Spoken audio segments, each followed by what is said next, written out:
Welcome to new TV Telugu. ప్రపంచవ్యాప్తంగా నెలకొన్న భౌగోళిక రాజకీయ ఉద్రిక్తతలు, ఆర్థిక సంక్షోభాల నేపథ్యంలో ఆంధ్రప్రదేశ్ ప్రభుత్వం అప్రమత్తమైంది. నా దేశం నా బాధ్యత అనే నినాదంతో రాష్ట్ర వ్యాప్తంగా భారీ పొదుపు చర్యలకు శ్రీకారం చుట్టింది.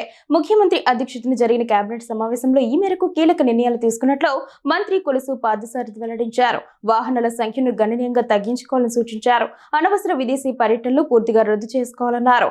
వారానికి ఒకరోజు నో వెహికల్ డే పాటించాలని, ఆ రోజు వాహనాలు వినియోగించుకుంటూ వర్చువల్ విధానంలో సమావేశాలు నిర్వహించుకోవాలని సూచించారు. అధికారులు కూడా వాహనాలను షేర్ చేసుకోవడం ద్వారా ఇంధనాన్ని ఆదా చేయాలని కోరారు. సమావేశం అనంతరం ఆయన మీడియాతో మాట్లాడుతూ, రాబోయే క్లిష్ట పరిస్థితులను ఎదుర్కొనేందుకు సమాజం సిద్ధంగా ఉండాలనే ఉద్దేశంతోనే ఈ ముందు జాగ్రత్త చర్యలు చేపడుతున్నామని స్పష్టం చేశారు. ప్రస్తుత అంతర్జాతీయ పరిస్థితుల వల్ల ఇంధన దిగుమతులు, విదేశీ మారక ద్రవ్యంపై తీవ్ర ఒత్తిడి పడుతోందని, వ్యవసాయ ఉత్పత్తుల ఎగుమతులకు ఆటంకాలు ఏర్పడే ప్రమాదం ఉందని మంత్రి వివరించారు. ఈ నేపథ్యంలో ప్రతి ఒక్కరూ బాధ్యతగా వ్యవహరించాలని, పొదుపు చర్యలు పాటించడం ద్వారా దేశానికి మేలు చేయాలని ముఖ్యమంత్రి పిలుపునిచ్చినట్లు తెలిపారు. ఈ పొదుపు చర్యలు తొలుత ప్రజాప్రతినిధులు, అధికారుల నుంచే ప్రారంభం కావాలని ముఖ్యమంత్రి స్పష్టమైన ఆదేశాలు జారీ చేశారని పార్థసారథి తెలిపారు. మంత్రులు, ఎమ్మెల్యేలు, ఎంపీలు తమ కాన్వాయ్లలో వాహనాల సంఖ్యను గణనీయంగా తగ్గించుకోవాలని సూచించారు. అనవసర విదేశీ పర్యటనలను పూర్తిగా రద్దు చేసుకోవాలన్నారు. వీలైతే ప్రజా రవాణా వ్యవస్థను ఉపయోగించుకోవాలని, సమీప ప్రాంతాలకు వెళ్లేటప్పుడు కార్లకు బదులుగా నడక లేదా సైకిల్ను ఆశ్రయించాలని సీఎం కోరారు. వారానికి ఒకరోజు నో వెహికల్ డే పాటించాలని, ఆ రోజు వాహనాలు వినియోగించకుండా వర్చువల్ విధానంలో సమావేశాలు నిర్వహించుకోవాలని సూచించారు. అధికారులు కూడా వాహనాలను షేర్ చేసుకోవడం ద్వారా ఇంధనాన్ని ఆదా చేయాలని కోరారు. ప్రభుత్వ శాఖల్లో ఇంధన వినియోగంపై వారానికి ఒకసారి సమీక్షించాలని, కొత్తగా కొనుగోలు చేసే వాహనాలు ఎలక్ట్రిక్ వాహనాలే అయి ఉండాలని కేబినెట్ నిర్ణయించింది.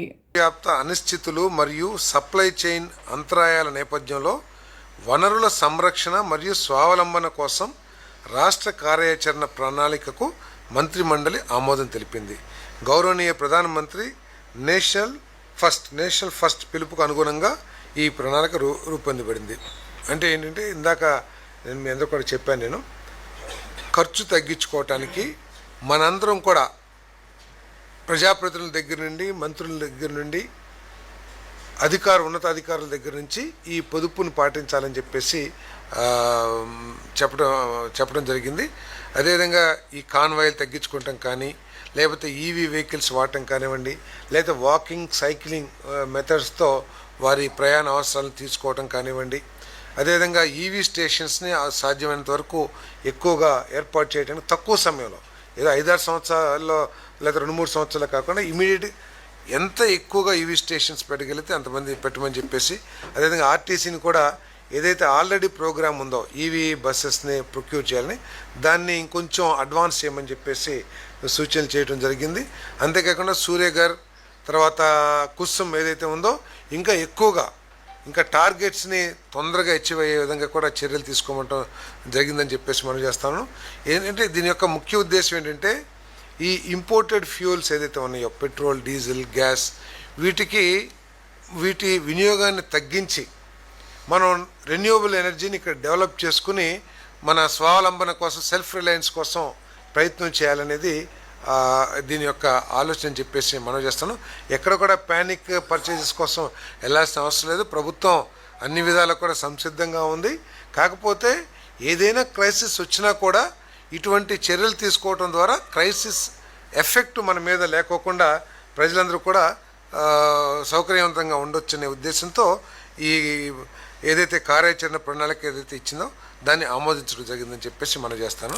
అదేవిధంగా రైతులు కూడా ఈ అనిశ్చిత పరిస్థితుల మూలంగా, ప్రపంచవ్యాప్తంగా ఉన్న అనిశ్చిత పరిస్థితుల మూలంగా ఈ కెమికల్ ఫెర్టిలైజర్స్, యూరియా వీటన్నిటిని ఇంపోర్ట్ చేసుకోవడం కూడా కష్టంగా మారే పరిస్థితులు, లేకపోతే ధరలు పెరిగే పరిస్థితులు ఉన్నాయి. కాబట్టి సాంకేతికంగా ఎంతైతే వినియోగించాలో, ఇప్పటికే వివిధ అగ్రికల్చర్ యూనివర్సిటీ సైంటిస్టులు చెప్పిన మేరకు ఎంతైతే వినియోగించాలో అంతవరకే పరిమితం అవుతే బాగుంటుందని చెప్పేసి, దానికి ఆల్టర్నేటివ్గా నానో యూరియా లేకపోతే సేంద్రియ ఎరువులు వీటిని వాడకం కూడా అలవాటు చేసుకోవాలని చెప్పేసి కూడా చెప్పడం జరిగింది.